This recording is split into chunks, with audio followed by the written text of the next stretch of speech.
그런데 또 한 가지 고고학자들이 많이 얘기하는 게 있어요. 빙하기가 오든지 자연재해가 와서 수렵채취 경제가 농경 경제로 바뀌었다는 거예요. 자, 이 빙하기가 와서 자연재해 때문에 생산성이 떨어졌다는 것을 아까 얘기했던 그런 그래프에다가 표시하면 어떻게 할 수 있을까요? 저기서 보여줬듯이 저 헌팅 이코노미의 노동의 한계 생산물 가치 곡선을 밑으로 내리는 걸 우리 경제학에서는 생산성이 떨어졌다 이렇게 얘기하죠. 그죠? 물론 저렇게 그래프처럼 나이스하게 쫙 떨어지지는 않았겠지만 추상적으로 우리가 표시를 한다면 저렇게 표시할 수 있을 거예요. 그죠? 자, 그러면 농경을 하는 시점 L2점이 아까보다 어떻게 돼요? 더 당겨졌죠? 그래서 L2 다시로 갔어요. 그러니까 농경을 시작하는 두 번째 중요한 의미는 자연재해일 거예요. 그 자연재해가 단기적으로는 뭐 흉년, 홍수, 뭐 가뭄 이런 걸 수도 있고 장기적으로는 빙하기가 와서 그럴 수도 있고 어떤 것이든지 간에 자연재해, 기후의 영향 때문에 이렇게 인간이 심을 수밖에 없는 시기가 왔어요. 이걸 갖다 우리가 기후 가설이라 그래요. 기후 때문에 그렇다. 기후의 변화 때문에 그렇다. 세 번째 또 고고학자들이 많이 얘기하는 게 뭐냐면 농업 생산성의 향상입니다. 여러분 중고등학교 때 신석기 시대에는 뭐 빗살무늬 토기가 출토가 되고 농기구가 개량이 되고 뭐 이런 거 들어봤죠. 이런 게 다 도구의 발명인데 이게 농업 생산성의 향상과 관련되는 거예요. 저장을 할 수 있게 되니까 생산성이 올라가죠. 토기를 사용했다는 건 그런 의미가 될 거예요. 그래서 이 농업 생산성의 향상은 그래프의 그림은 어떻게 표시할 수 있을까? 봤을 때 농업의 한계 생산물 가치, 노동의 한계 생산물 가치를 위로 올라가는 걸 표시할 수 있을 거예요. 생산성이 올라가는 거잖아요. 경제학을 한 사람들은 쉽게 이제 이걸 이해하죠. 올라가는 걸 표시했어요. 그렇게 해도 마찬가지로 농경 경제의 시작점인 L2점이 왼쪽으로 간다는 사실을 우리가 이 그래프를 통해서 알 수가 있습니다. 그러니까 이걸 정리를 하면 이런 거예요. 고고학자들이 제기하는 인구 가설. 인구가 많이 들어가서 식량이 부족해지니까 사람들이 농경을 시작했다. 두 번째, 기후 가설. 급격한 기후의 변동 때문에 수렵 채취 부분의 생산성이 떨어져서 사람들이 심기 시작했다. 세 번째는 도구 가설입니다. 문화가 발달해서 농업 부분에서 노동의 생산성이 올라갔기 때문에 그렇다.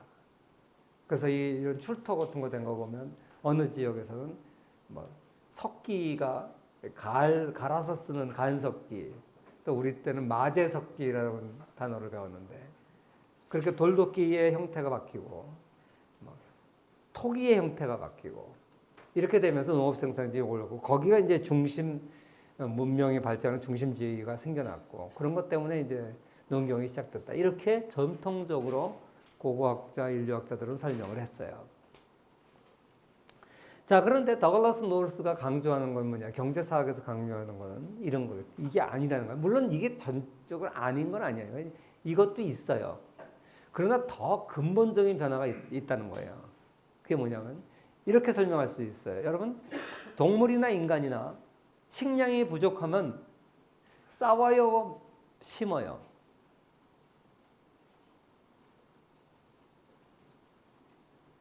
동물들은 식량이 부족하면 싸우죠. 전쟁을 하죠.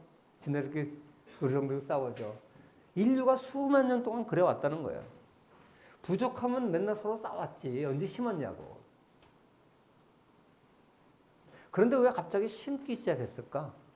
이 생각을 좀 해보세요. 그러면서 더글라스 노르스는 인류가 수렵 채취 경제로부터 농경 경제로 들어간 가장 큰 이유는 재산권의 발명 때문에 그렇다 그래요. 자, 그럼 재산권이라는 게 뭔지 여러분들 아시죠? 네 것 내 거를 가리는 게 재산권이에요. 가렛 하딩이라는 사람이 공유지의 비극이라는 논문을 사이언스지에 발표를 했습니다. 거기서 얘기하는 게 뭐냐면 공동소유권의 모순이라는 건데, 자, 공동소유권, 네 것 내 것이 없는 거예요. 다 우리 것이지. 그러니까 이 배타적인 소유권이 없이 네 것 내 것 구별이 없는 거. 어떤 게 그러냐면 초지, 풀밭 이런 거죠.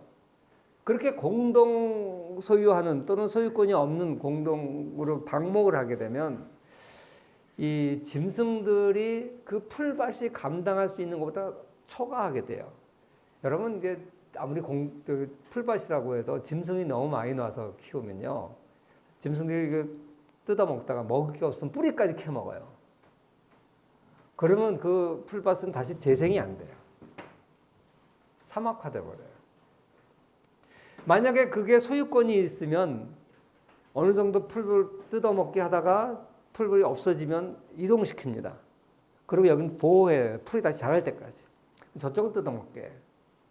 이렇게 하게 돼 있는데 공동 소유권 하에서는 이 풀밭을 뜯어먹는 건 공짜고 거기 가축이 자라는 건 내 재산이고, 그러니까 사람들이 비용이 제로니까 그 풀밭이 견딜 수 있는 것 이상으로 방목을 하게 돼요. 그럼 결국 다 같이 망하는 거죠. 자원을 보호할 인센티브가 없게 됩니다. 그래서 다 같이 망하는 거예요. 그러면 이걸 보호하려면 어떻게 하느냐?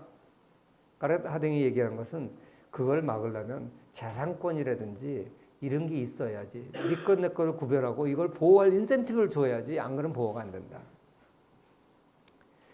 바로 이거하고 비슷한 거예요. 배타적 공유 재산권이라는 것이 등장하기 시작됐다는 거예요. 배타적 공유 재산권, 그러니까 좀 어렵죠. 이것을 설명하기 위해서 제가 아주 쉬운 이제 예를 좀 들어볼게요. 여러분 이제 이런 거죠. 동굴에 있는 이제 원시인들이 이게 먹거리도 구하기 힘들고 해가지고 먹고 이제 씨앗을 버렸더니 자라나는 걸 알았어. 옥수수가 자란다는 걸 알았어요. 그래서 이거 자라는구나. 우리 여기다 심자.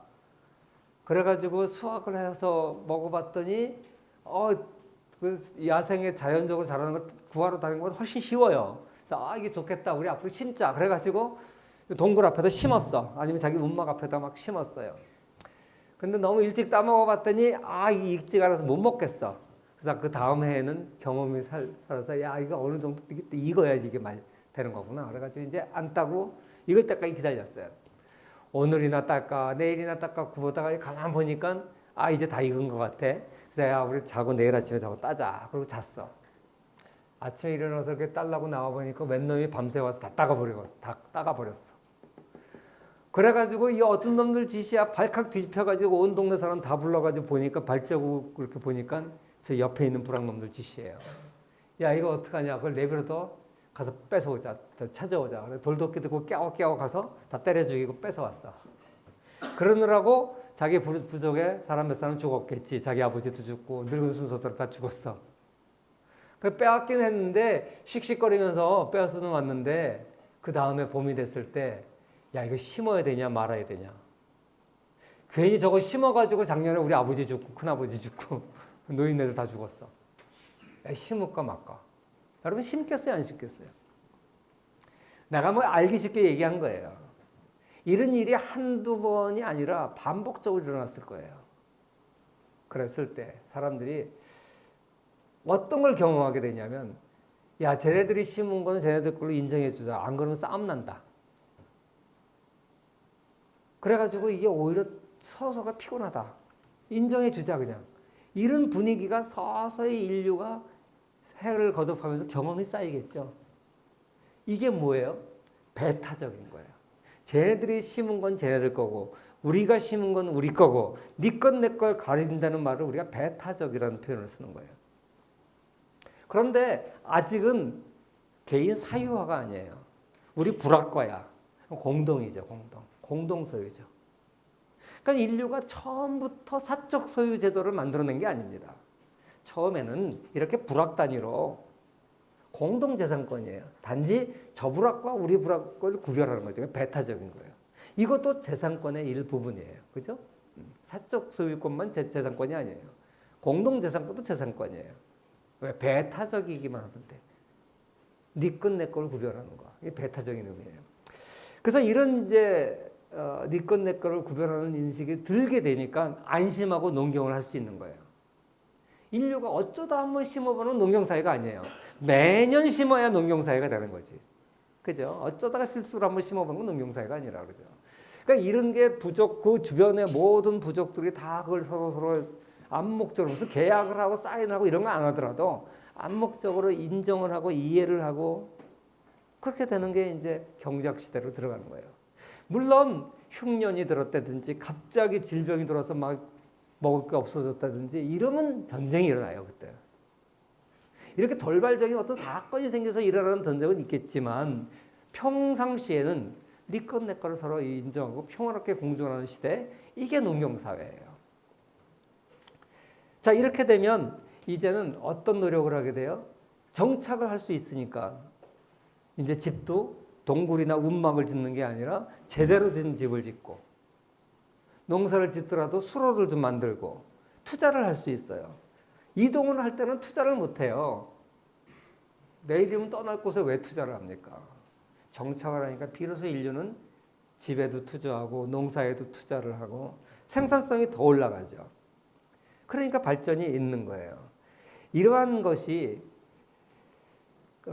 혁명이라고 하는 이유는 보통 혁명이다, 레볼루션이다 그러면 갑자기 일어나는 혁명이라 그러죠. 점진적 변화를 혁명이라고 안 그러잖아요. 갑자기 일어나야 혁명이라 그러는 법이잖아요. 그런데 사실 이 신석기 혁명은 갑자기 일어난 건 아니에요. 수만 년에 걸렸어. 수천 년에 걸려서 서서히 일어났어요. 유럽에서 농경의 확산 속도는 평균 1년에 1km 정도였다라고 고고학자들이 추정을 해요. 어느 지역이 유럽 사회 전체가 이제 농경 사회가 되는데, 예를 들어서 로마 시대, 로마 사회는 스스로 로마인들은 자기네들은 문명인이라고 그랬어요. 그리고 지금의 독일, 오스트리아에 있는 알프스산 북쪽의 사람들은 게르만족은 야만인이라고 그랬어요. 스스로. 왜? 그네들이 농경 문화가 아니었기 때문에. 그래서 로마인들이 자기네들은 문명인이라고 그랬죠. 이렇게 유럽 전체가 하루아침에 같이 농경사회로 든 게 아니라 서서히 이렇게 확산돼 갔어요, 지역이. 근데 그 속도가 1년에 한 1km 정도였을 거다. 이렇게 점진적으로 일어났는데 그걸 왜 혁명이라고 불러요? 혁명은 갑자기 일어나는 거예요, 혁명인데.